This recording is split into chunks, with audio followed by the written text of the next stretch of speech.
Hi, New Life. My name is Abbie Ryan, and this is my New Life story.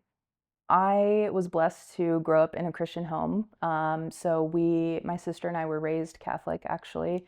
So we had always been known God and talked about God. And I remember from a really young age, my mom kind of turned around in the car on a road trip one day and just asked my sister and I if we wanted to accept God in our lives and what that meant. And so we did, and so I was very blessed to have that, but I feel like I didn't necessarily have a really personal relationship with him. I didn't know what that meant for me on a personal level with him.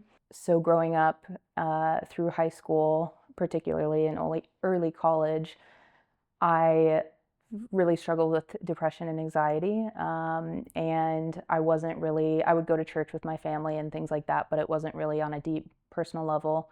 Early college, 1920, I just really kind of fell into living in sin with alcohol and men and partying and whatever it was, just to kind of avoid feeling anything like that depression and anxiety. And in my mind, I thought that I had to get my act together before I could come to God, and that I needed to really just be perfect in order to have a relationship with God. And shortly after I moved to Kansas City, I didn't know anybody here. I didn't have any sort of church community or anything like that. And about 3 months later, I started having really severe back pain, and I started losing feeling basically in the lower half of my body. So I ended up having what's called cauda equina syndrome, which is pretty rare. And so I was in the ER, and they said you have to have surgery right away. Because if you don't, it can leave you paralyzed from basically the waist down. So I had to go through that, and I didn't have any support system here.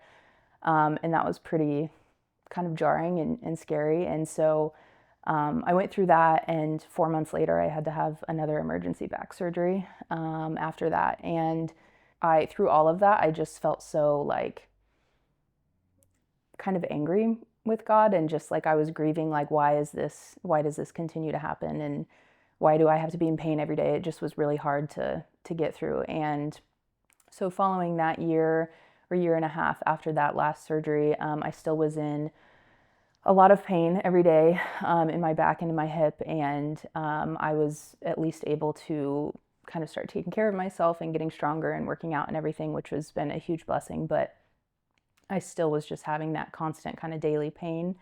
And it wasn't up until about maybe September of last year that I finally just thought I really need to just pray for healing. And I kind of had sporadically, but I was kind of to the point where it's been 3 years now of being in pain every day, and I didn't think that anything would change. I just thought it would be like that for the rest of my life.